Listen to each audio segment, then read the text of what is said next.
I see a lot of people are not easing their main a lot out as far as it should go on a run, because they look at the spreader pushing into the sail and they think that that's going to be slow.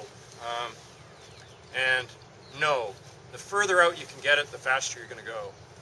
And I guess as long as there's nobody that has anything to do with any of the boats here, I just let the main sheet go all the way out.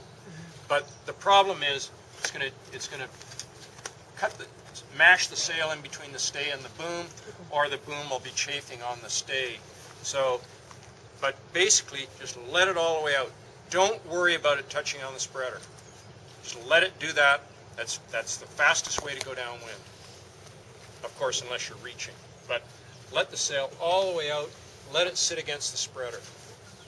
Ease the vang before the start, or even on that leg, if it's light, to let the sail breathe when you go through the waves. And that's, say, under 10 knots or so. Going upwind? No, downwind, when you're running. When you're running, you want to see the leach of the sail breathing. Getting the jib to flip out to the other side, to go wing and wing. We found sailing the sonar that if you're reaching to any significant degree, it's not fast to have the jib on the other side. You may say, well, that's obvious, but it won't stay out there. But if you get the jib sheet way eased, you can actually reach with the jib way forward, but it's actually slow. So if you're on any kind of a significant reach, just let the jib go on the normal side, same as the main. Now, getting it out, suppose we all have our sort of tricks of getting the jib to go out, heeling the boat or turning it.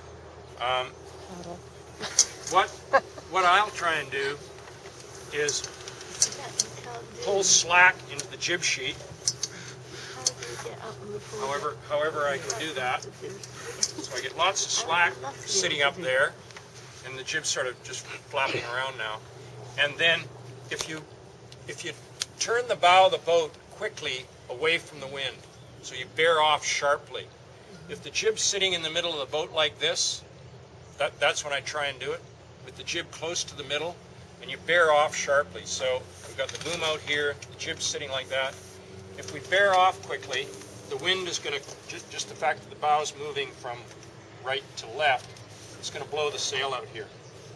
And then once it's out, the wind will catch it and take it forward. So bearing off sharply is one way to do it. And the other thing that will do, interestingly enough, is as you bear off sharply, the boat will tend to lean over to windward, and that'll tend to flip the jib out.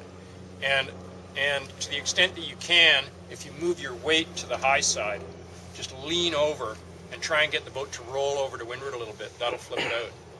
But everybody develops their own kind of strategies for getting the sail to go out, but it's important to be able to get it to go out quickly and stay there.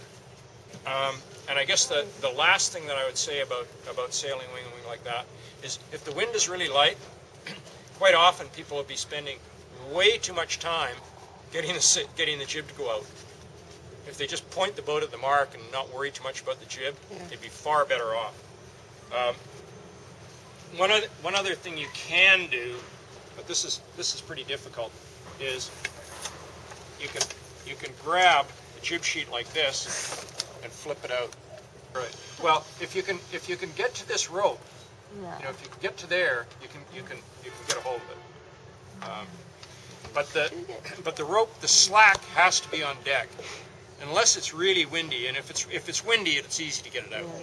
But if the wind's light, the slack has to be in the system above deck here, or it's not going to go out. It's not going to pull the rope out from underneath here. It just won't do it until the breeze is out.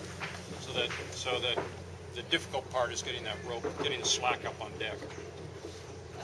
Would it change a lot if you change your sheet then? Like do a lighter sheet if you know that you kind of like almost well, that's what usually we do. We bring like a light sheet or heavy sheet. The sheet load on these jibs is so small all the time. I mean, it could easily be, this size rope. It's never going to be too hard to pull in.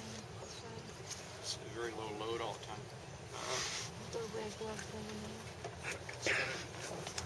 Okay, now something we talked about is navigating, and I think